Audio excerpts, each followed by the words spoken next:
How the Grinch Stole Christmas by Dr. Seuss. For Teddy Owens, first published in 1957. Every Who down in Whoville liked Christmas a lot. But the Grinch, who lived just north of Whoville, did not. The Grinch hated Christmas, the whole Christmas season. Now, please don't ask why. No one quite knows the reason. It could be his head wasn't screwed on just right. It could be, perhaps, that his shoes were too tight. But I think the most likely reason of all may have been that his heart was 2 sizes too small.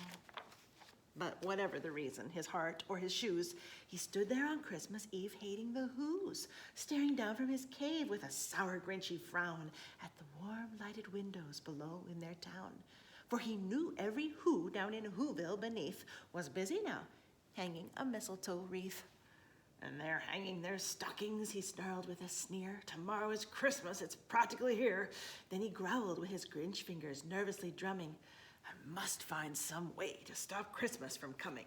For tomorrow, he knew, all the Who girls and boys would wake bright and early. They'd rush for their toys. And then, oh, the noise. Oh, the noise, noise, noise, noise. That's one thing he hated. The noise, noise, noise, noise. Then the Whos, young and old, would sit down to a feast. And they'd feast, and they'd feast, and they'd feast, feast, feast, feast. They would feast on Who pudding and rare Who roast beast, which was something the Grinch couldn't stand in the least. And then they'd do something he liked least of all. Every Who down in Whoville, the tall and the small, would stand close together with Christmas bells ringing. They'd stand hand in hand, and those Whos would start singing. They'd sing, and they'd sing, and they'd sing, sing, sing, sing. And the more the Grinch thought of this Who Christmas sing, the more the Grinch thought, I must stop this whole thing. Why, for 53 years I've put up with it now. I must stop this Christmas from coming. But how? Then he got an idea, an awful idea. The Grinch got a wonderful, awful idea. I know just what to do, the Grinch laughed in his throat, and he made a quick Santa Claus hat and a coat. And he chuckled and clucked, what a great Grinchy trick. With this coat and this hat, I look just like Saint Nick. All I need is a reindeer. The Grinch looked around, but since reindeer are scarce, there was none to be found. Did that stop the old Grinch? No, the Grinch simply said, if I can't find a reindeer, I'll make one instead. So he called his dog, Max. Then he took some red thread and he tied a big horn to the top of his head. Then he loaded some bags and some old empty sacks on a ramshackle sleigh, and he hitched up old Max. Then the Grinch said, giddy up, and the sleigh started down toward the homes where the Whos lay a snooze in their town. All the windows were dark, quiet snow filled the air. All the Whos were dreaming sweet dreams without care. When he came to the first little house on the square, this is stop number 1, the old Grinchy Claus hissed, and he climbed to the roof, empty bags in his fist. Then he slid down the chimney, a rather tight pinch. But if Santa could do it, so could the Grinch. He got stuck only once for a moment or two. Then he stuck his head out of the fireplace flue, where the little Who stockings all hung in a row. These stockings, he grinned, are the first thing to go. Then he slithered and slunk with a smile most unpleasant around the whole room, and he took every present. Pop guns and bicycles, roller skates, drums, checkerboards, tricycles, popcorn and plums, and he stuffed them in bags. Then the Grinch, very nimbly, stuffed all the bags, one by one, up the chimbley.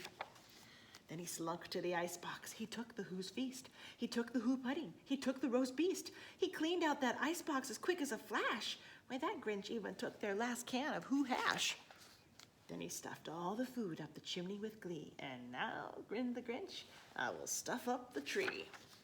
And the Grinch grabbed the tree, and he started to shove when he heard a small sound like the coo of a dove. He turned around fast, and he saw a small Who, little Cindy Lou Who, who was not more than 2. The Grinch had been caught by this tiny Who daughter who'd got out of bed for a cup of cold water. She stared at the Grinch and said, Santa Claus, why? Why are you taking our Christmas tree? Why? But you know, that old Grinch was so smart and so slick, he thought up a lie, and he thought it up quick. Why, my sweet little tot, the fake Santa Claus lied, there's a light on this tree that won't light on one side, so I'm taking it home to my workshop, my dear. I'll fix it up there, then I'll bring it back here. And his fib fooled the child. Then he patted her head. and he got her a drink, and he sent her to bed. And when Cindy Lou Who went to bed with her cup, he went to the chimney and stuffed the tree up. Then the last thing he took was the log for their fire, and he went up the chimney himself, the old liar. On their walls he left nothing but hooks and some wire. And the one speck of food that he left in the house was a crumb that was even too small for a mouse. Then he did the same thing to the other Who's houses, leaving crumbs much too small for the others' Who's mouses. It was 15:15 dawn, all the Who's still abed, all the Who's still a snooze, when he packed up his sled, packed it up with their presents, their ribbons, their wrappings, the tags and the tinsel, the trimmings, the trappings.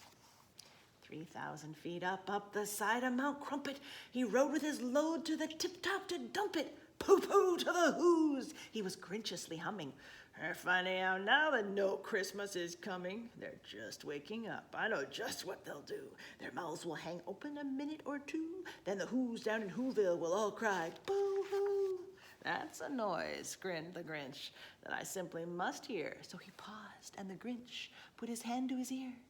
And he did hear a sound rising over the snow. It started in low, then it started to grow. But the sound wasn't sad.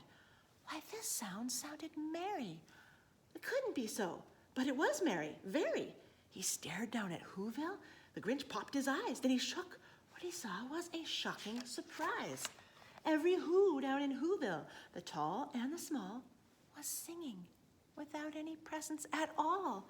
He hadn't stopped Christmas from coming. It came. Somehow or other, it came just the same. And the Grinch, with his Grinch feet ice cold in the snow, stood puzzling and puzzling. How could it be so? It came without ribbons. It came without tags. It came without packages, boxes or bags. And he puzzled 3 hours till his puzzler was sore. Then the Grinch thought of something he hadn't before. Maybe Christmas, he thought, doesn't come from a store.